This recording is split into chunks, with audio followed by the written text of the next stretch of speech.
Have you ever wondered how some people always seem to be able to stay ahead of the game, land better projects, or get the promotion that you've been aiming for? While we are thrilled for their success, we can't help but wondering when will be our turn and what holds us back despite our Herculean efforts. If this sounds familiar to you, you're not alone. In fact, researchers found that 54% out of 1,000 employees polled in the most recent survey had been overlooked for a promotion for unknown reasons, and nearly one quarter reported they were passed for a promotion because of inaccurate performance review. All things considered, what is missing in this success equation that set high achievers apart?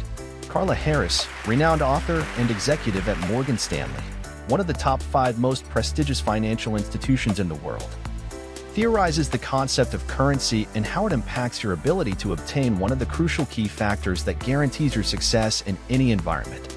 In this video, I will be discussing these 2 types of currency and how to maximize them to your advantage to put yourself on the path to success. This way you will be able to improve your values in the organization and increase your chances of reaching the next level in your career.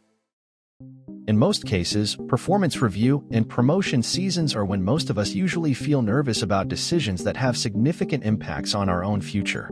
These events oftentimes span across weeks in an evaluation process that is not privy outside the closed doors. As factual and objective we want this process to be, we can never deny there's a human element inside it. While this is true to an extent that you deserve every penny of your worthiness, as long as you know how to show that worthiness to the decision makers. In my professional world, which is similar to what Carla Harris describes, pay pool panel is the term we use to describe the year-end evaluation process, where employees are bucketized into categories from top to bottom based on a variety of key performance indicators. This ranking directly translates into monetary values reflected in either salary increase and/or bonus that would be assigned to each employee. As long as you have not found yourself a seat at the pay pool panel table, your fate is entirely dependent upon the importance of someone speaking on your behalf. Right here is when we should discuss the concept of meritocracy that the author introduced, as well as her pragmatic insights that career success is not merely a function of how smart you are and how hard you work. In fact, the combination of the two does not equal to maximizing the success, because you cannot have a 100% meritocratic environment when there is a human element involved in the evaluative equation, because by definition, that makes it subjective. Unfortunately, this subjectivity can and will influence the outcome of your success. Therefore, it is crucial that the person who is speaking on your behalf has your best interests at heart and the power to get it done for you. Who is this person, you may ask, that takes deep interest in your career growth and is willing to spend their valuable political and social capital on you behind closed doors?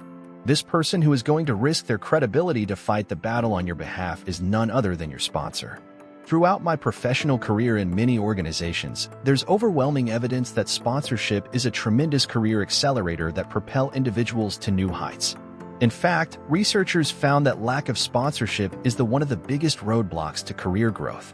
The sponsor will propose you for key assignments, advocate for you in succession planning discussions, and often make the case for you during performance and promotion reviews. Outstanding performance alone sometimes isn't enough. It's the visibility and name recognition to leadership that can change the trajectory of your career, and that is where the sponsor comes in to bridge the gap. It's also worth mentioning that in my experiences, there's a clear distinction between mentorship and sponsorship. Mentors, while valuable, play a different role in providing coaching and guidance, but oftentimes are not in positions of influence. Sponsors, on the other hand, are powerful and consistent advocates for others. Unlike mentorship, which is more commonly available, sponsorship are not guaranteed based on desire or even merit.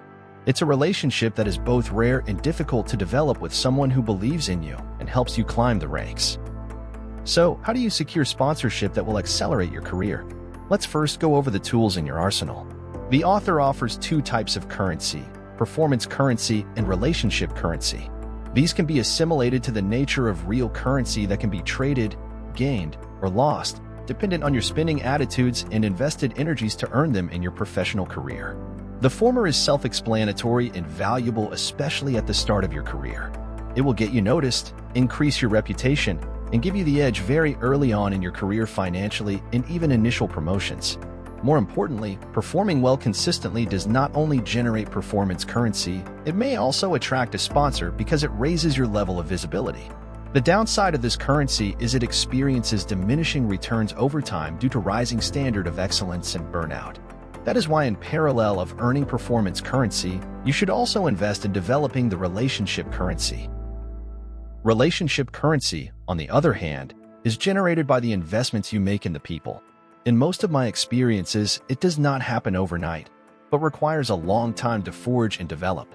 Although sponsorship can spark naturally, it usually begins with you investing the time to identify, connect, engage, build trust, and more importantly, give the person an opportunity to know you as well. Career sponsorship is oftentimes a two-way street, where you align your values and contributions with the missions and apply skill sets to fill the gaps needed to be filled. In return, this puts your name on the map, so that when you approach to ask someone to be your sponsor, hopefully the answer will be affirmative. They may be able to directly provide job opportunities or lobby on your behalf, pull strings behind the scenes, and vouch for you to propel you forward. Now that are aware of the tremendous advantage of having career sponsorship, I wanted to offer 3 most important tips based on my humble experience as a sponsee early on in my career. 1. You need to work hard and prove yourself first. Do not let the eagerness of scoping out a sponsor as soon as you first start at a new job or enter a new stage in your career distract you from your single most important purpose, which is to do the work first so you have accomplishments and contributions as a foundation to build reputation upon. Let the performance speak for itself. As Harvey Specter of Suits has said, work hard until you no longer need to introduce yourself. You need a good reputation because the prospective sponsor is going to stake theirs on you, which makes it easier for you to ask for one, or the sponsorship might present itself organically subsequently. 2. Be strategic and intentional when finding a sponsor. You need to look for someone who's going out of their way to support others and raise them up, advocating for their teams, whether in a meeting or in passing. If someone in your organization is advocating for others publicly, chances are they'll also do that in private. Next, check if they have the actual capacity, such as time and availability, and more importantly, the power to influence important decisions, such as hiring, promotions, budgets, or execution. 3. Make sure you are being proactive and following through to build trust and demonstrate gratitude. A sponsor is investing time and energy in helping you, so at the very least, you should show that you're just as much, if not more, invested by being thorough in interaction and engagement along the way. Demonstrating gratitude also goes a long way to establish trust and loyalty, which are exemplary characteristics worthy of their investment into you. Lastly, know that not all workplace relationship works out, including sponsorship. If it doesn't work out for you, keep a positive mindset, move on, and do not burn any bridges. Thank you for watching. We hope you find this video helpful. Please don't forget to share, like, and subscribe. Thank you for your feedback and support.